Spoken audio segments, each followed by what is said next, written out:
Ako to desisyon ko to As a commander, it stops the buck stops at my door. Okay, so nagkamali. So resign and take whatever is the disciplinary action that will be meted on me. Ito ang Istorya Pinas. Patong-patong na kaso, yan ang haharapin ni General Torre sa di umano iligal na pagkaresto ng dating Pangulo Rodrigo Duterte matapos nagsagawa ng Senate hearing ang Committee ng Foreign Relations na chairman dito ay si Senator Amy Marcos. Sinabo ng maigi si General Torre sa Senado at dinidiin ng lahat ng opisyales na sangkot sa iligal na pagkaresto ng dating Pangulong Rodrigo Duterte dahil hindi ginamit ang legal na paraan o nirespeto ang pagkatao ng dating Pangulo. Kaya mahaharap sa patong-patong na kaso si General Torre at haharapin nito ang sanksyon na ibibigay sa kanya. Pero bakit sa tapos na ang pangyayari tsaka pag gumawa ng ingay ang ibang senador? Bakit hindi nila ginawa itong tutulan ang pangyayari bago pa naresto ang dating Pangulo? Bakit kahit na makikita na ang tunay na nagsisinungaling ang mga resource person ay hindi nagawang makontempt kahit isa lang sa kanila? Tunay ba na pakitang tao lamang? To, kasi ang pagkaintindi hindi. Tingnan natin muna yung video kasi mas maliwanag doon.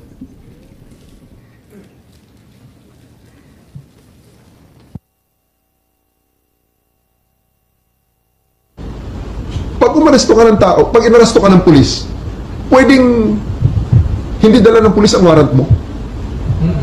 Pwede. Sasabihin lang ng pulis kayo, uy, arestado ka, may warrant ka. Nasaan ang warrant? Doon sa istasyon, halika na. That's perfectly legal. Pag umaresto ka ng tao, pag inaresto ka ng pulis, pwedeng hindi dala ng pulis. So ang sabi po ninyo, hindi naman kailangan yung warrant kaya hindi ninyo pinakita. Tama po ba yun? Ma'am, that is a very, very different interview in the aftermath. But I'm talking of... Anong pinag-uusapan sa interview? And I'm talking about we have already veered on the general rules on the warrantless, on the service of the warrants. Because during the time, and up to this time, there are still a lot of people saying that I'm wrong in there, that you cannot arrest a person with a warrant that you know as a person has a warrant, yet you cannot serve it without the physical warrant. So, all the lawyers know here Diba that I'm right there. Kailangan ng warrant as soon as practicable. At hinihingi talaga ni former president. Di ba hinihingi niya? Hinihingi ng abogado niya, asan yung warrant? Tama, di ba hinihingi Yes, nila? ma'am. Anong pinakita nyo? We gave them the electronic copy of the warrant and it was given to them by Yusek Nikiti together with PG Fadulyon. It was received by Yung General warrant, anong klase yung Monteagudo. itsura ng warrant? ICC, Interpol? It's a ICC warrant, ma'am. ICC warrant. Yes, ma'am. That was directed to the Interpol. That was the attachment of the diffusion order. Pero ayon sa ating batas, di ba, napakaliwanag naman na yung court o judge, kinakailangan Pilipino. Hindi naman sakop noon yung Interpol, yung ICC. Bakit naging warrant rin sa Pilipinas yun? I will defer the answering to that question to the DOJ, ma'am, because I was with the DOJ during the time, and it was the DOJ. Hindi, nandun si Prosecutor Fadulyon Ikaw naman Yes, ma'am. bumasa ng Miranda rights, hindi man lang yung prosecutor. Tinikoberan mo na yung papel ng DOJ, kaya sumagot ka ngayon. Ma'am, we're talking situation in the tube. Hindi, sinabi mo kasi, ang liwaliwanag, sinabi mo, hindi naman kailangan ng warrant It's a different matter, ma'am. Altogether different matter. Bakit? Ilang warrant ba yan? One warrant, but different. That question on the interview is a different situation, ma'am. So, kailan mo pinakita yung warrant, yung sinasabi mo electronic copy? The first time, ma'am, it is not At kanino? me. It was not me who showed the warrant. It was Yusek Nikiti together with PG Fadulyon, together with me there in the tube of the plane. The former president is still there inside the plane. It was given to retired General Monteagudo, who is with the party. And because during the time, E.S. Mijaldea and the wife and Attorney Delgra had already went back inside the plane and told us, hindi kami lalabas kung wala kayong maipakitang warrant. Kaya nga, so, When was the accused finally shown the warrant of arrest? Di ba dapat as soon as practicable ang sinasabi? Kailan mo pinakita mismo kay former president? I believe, ma'am, the electronic copy is already acceptable now in the rules of court. Yun na nga, pero pinakita mo ba kay Presidente Duterte? It was not me who they invited inside the plane. It was the PCTC through General Alcantara, whom they invited inside the plane, showing to them and explaining to them the warrant. Ganun ba?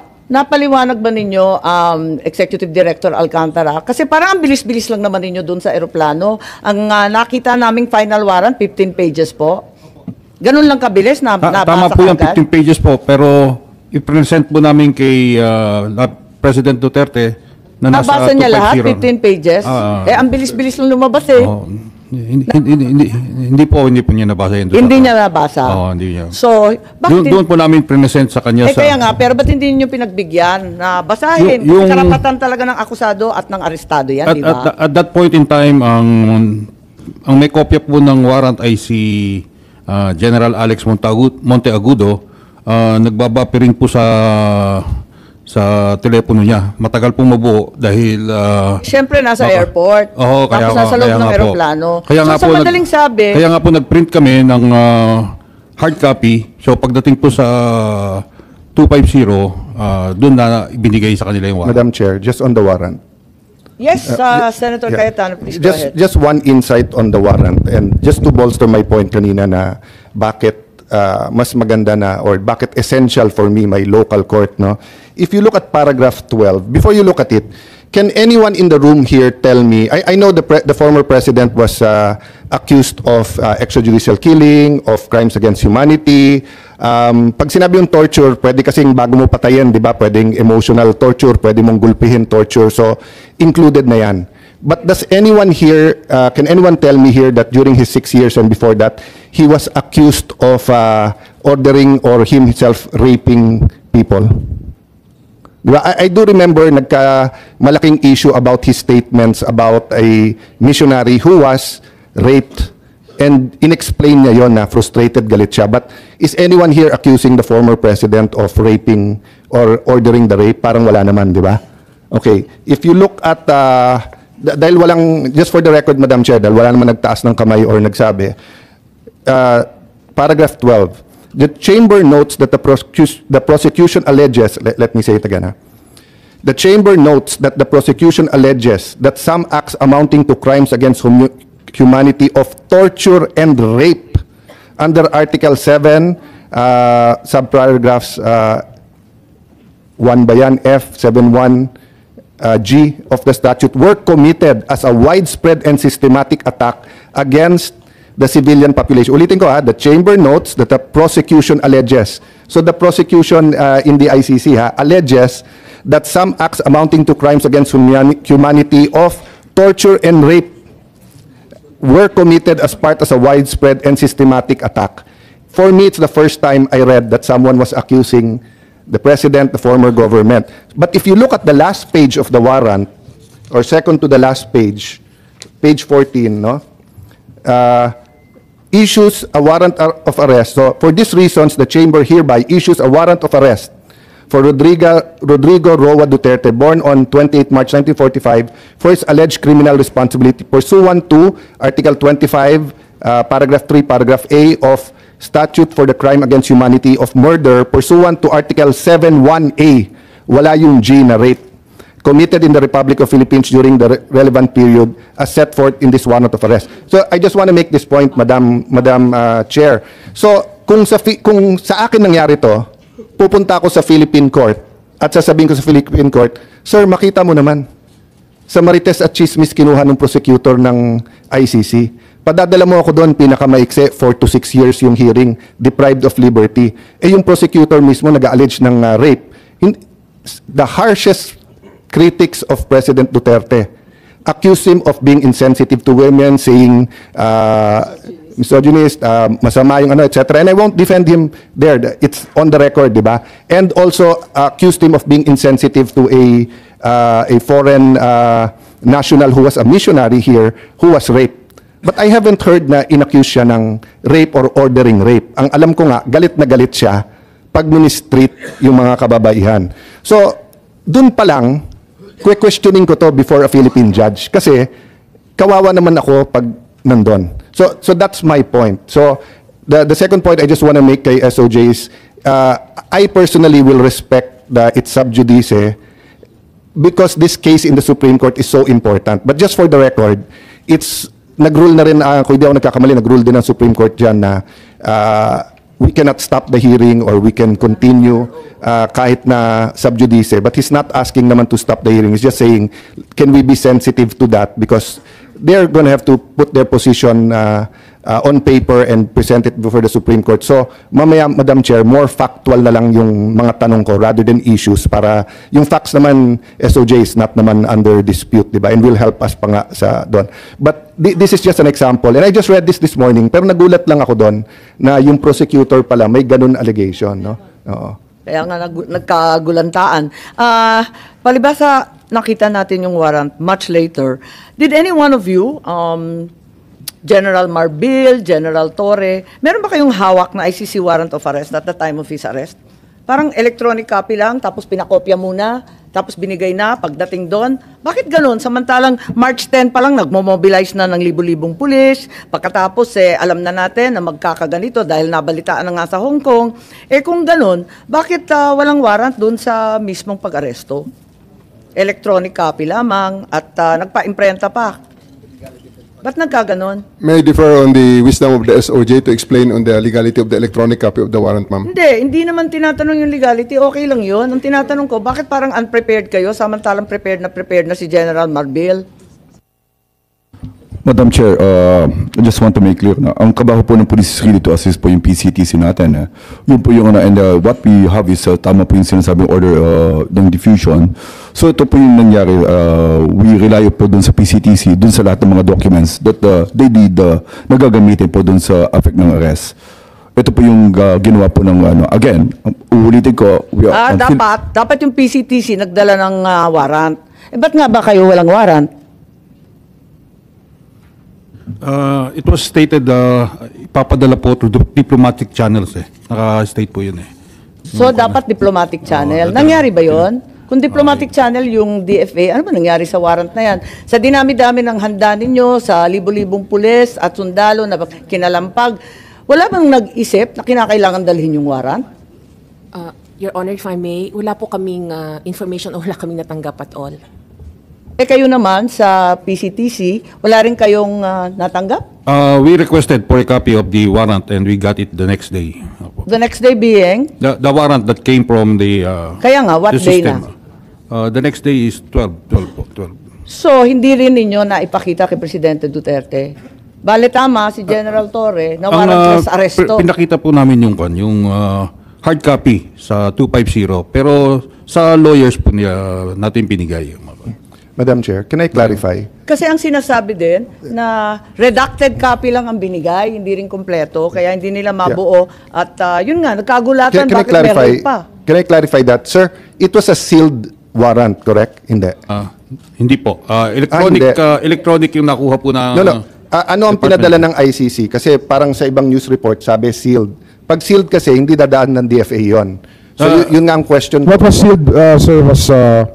The warrant of arrest was sealed before March 11. Yes. Tapos kanino, sir, pinadala? Sino magbubukas noon pag sealed? When they demanded the copy of the warrant, we relied on a fail-safe mechanism. We have a fail-safe mechanism to make sure that the documents are secure in our possession. So it's the DOJ that produced the warrant. Hindi sa may bias ako sa DFA, but I've worked with these people. Kasi pag sealed, may option na hindi padaanin sa kanila. At kahit pinadaan sa kanila, I don't think they have the authority to open it.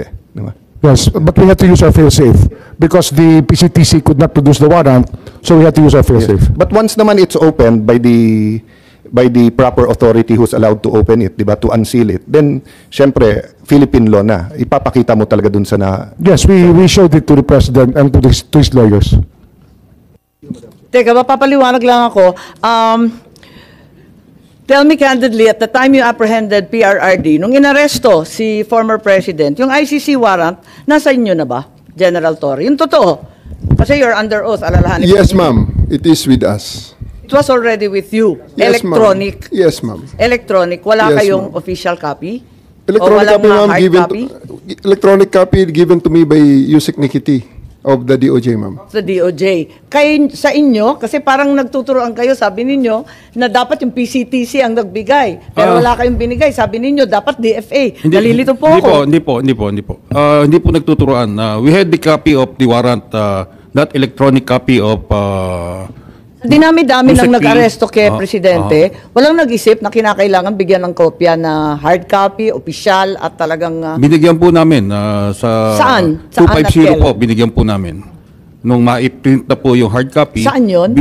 Sa 250 po. Sa Villamor? Meron po, meron. Ano yung 250 po? Sa Villamor po, Villamor. Binigyan po siya ng kopya, hard copy po.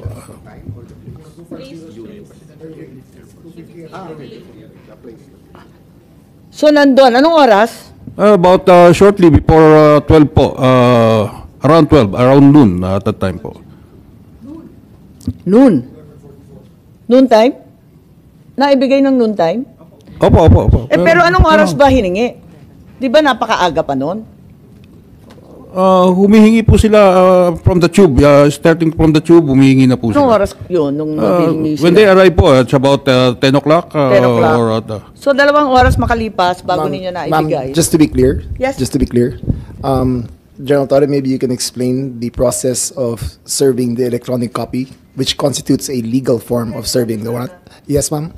After they disembarked, as I have learned from General Torre, they asked that it be postponed, that they be brought first to, ano ba nangyari doon, General, pagkatapos doon?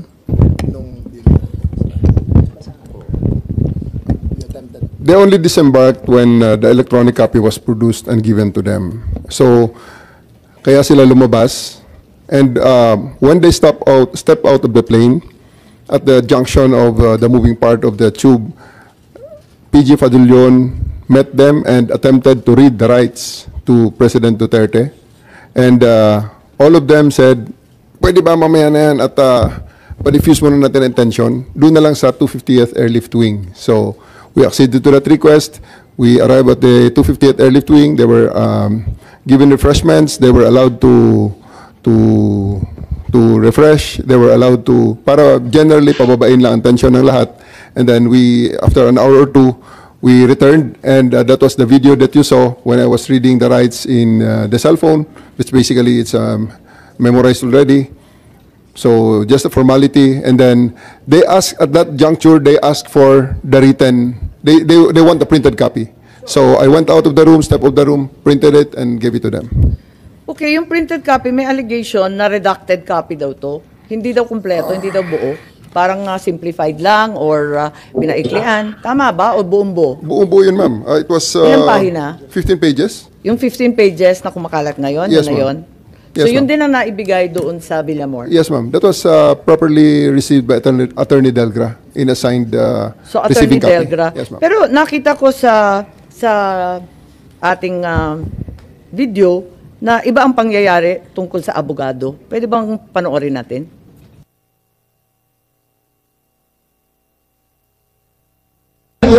Kanina pa eh. Hindi naman lahat, ilan ang hinuli ngayong araw na ito, sir? Sa iba-ibang mga krimen. Ilan ang binigyan ng ganitong... Kasi nandito kayo lahat eh. Nag-iisang tao. Ilan ang binigyan ng Nag-iisang ganitong... tao. Dami krimen sa labas. Nandito kayo namin. Sir, hindi kami Sir, humingi ng please, pabor. sir. Just invoke Article 59. Bakit hindi yan magawa-gawa? That's precisely the point that I'm saying. That's precisely the point. Please lang, bawal hawakan. Bawal hawakan! Bawal hawakan. Tumayo ka na lang. Bawal The right to hawakan. counsel is something that has to be observed and Huwag respected. kayong umawak. Huwag kayong nakipakialam sa kanila. Kasi nga, Ano yung lawyer? Bawal. Huwag na tayo nag-uusap pa kami. Huwag mo hawakan yung lawyer. Huwag mo hawakan. Nag-uusap pa kami. Huwag mo hawakan. Huwag mo hawakan. Huwag mo. Nag-uusap pa kami. Attorney, please. Huwag mo hawakan. Is this what you want? Is this what you want, Mr. President? Huwag mo hawakan. Time lang eh. Time lang. Kayo mga Huwag mo hawakan yung nanay ko! Tangina mo! Kayo mga sundalo, tanungin ko kayo, anong kasalanan ko? Okay, dito sa video nakikita na si General Torre hinihila yung abogado. Standard procedure po ba ito ng Madam Chair? PNP? Bakit mo kinakaladkad yung abogado? Hindi ba karapatan ng isang akusado, arestado na magkaroon ng abogado? Bakit ayaw ninyong palapitin yung abogado? Sabi ho yun, ma'am, that's already the time that I'm forcing everyone to board the plane. I'm already forcing the former president to board the plane, ma'am. Tapos na yung napakarami ng optics sa kanilang ginawa dyan, ma'am. And, Interesting use po of force. You were forcing them. Yes, So you ma'am. admit you forced them. You I use have violence. To. I have to because they won't go with us voluntarily, ma'am. So I have tried all the lahat ng pakiusap ay ginawa Ako, General namin naman, buong sa araw. dinami-dami ng pulis, ang tanda-tanda na, may sakit pa. Sa palagay mo, masisindak pa yun, o kaya bang lumaban nun? In fairness to the president, ma'am, after I handcuffed E.S. Mijaldea and told Attorney Delgado that he's the next one to be handcuffed and boarded on the bus, the former president actually acceded and said, sige na, alis na tayo. And you saw that on video. Well, It was nakita namin, Romy. di ba, hinihila mo yung upuan. Hindi ba dapat, talagang General Torre, kailangan makinig ka doon sa sinasabi ng abogado? Di ba karapatan nun? I have already arrested, I even arrested E.S. Mijaldea, ma'am, for obstruction of justice and placed handcuffs on him. That was already the last parts because masyado ng gabi, aabutin na kami ng umaga din, ma'am. It's Ilang already oras na? unreasonable. 2 oras pa lang. Kalalanding lang ng Hong Kong ng alas 10. Alas 12 12 hours. pa lang to. 12 hours, ma'am. Kaya nga, anong oras to? Kasi Mga sabi 7 mo o'clock na- kanina, 10 o'clock Mga 8 o'clock yan, dumating. ma'am. Yung kay Delgra. O, anong oras na Mga yun? 8 o'clock yan, ma'am. Sa umaga na yan? Gabi? 7 o'clock, 8 o'clock ng gabi na yan, ma'am. 8 Si a.m. Delgra. Ay, 8 p.m. Yes, ma'am. Gano'ng katagal na yon? 10 hours, ma'am. 9 hours. Naka 9 to 10 hours na. So, sa palagay mo, si former president had sufficient chance to challenge na the validity of the arrest. So, sinasabi ninyo na 9 to 10 hours na yan. Kasi nakuha niya yung warrant nung alas 12 mahigit. Hating gabi lampas, ano? Tapos, Tanghali, ma'am. Tanghali, ma'am. Niya nakuha ang okay. warrant. Tapos, tumagal pa sila ng ilang oras. 11 hours. Ng 11 hours, sinasabi po ninyo. Yes, ma'am. They attended to serve the warrant when they disembarked. They asked that it be deferred until they reached 250. Upon reaching 250, they asked for some refreshments and they cooled down. Upon being more calm and after conferring with their lawyers, the warrant of arrest was served in toto, in full, and their rights were read. So sa tingin ninyo, itong 9 to 10 hours sapat na para sa isang pangkaraniwang tao na makakuha ng sariling abogado, tapos i-check yung kanyang warrant, pagkatapos mag-draft, mag-file ng maayos na petisyon ng habeas corpus. Ganun ba yun? Ma'am, you must, I think the record showed that there were 3 lawyers with him in conference with him during the entire time. Attorney Delgra. Paano makakapag-file yun? Gabing-gabi na, hindi naman court hours. They had filed a case of a TRO with the Supreme Court. They tried their legal remedy. It was duly recorded and there was no TRO given by the court, ma'am.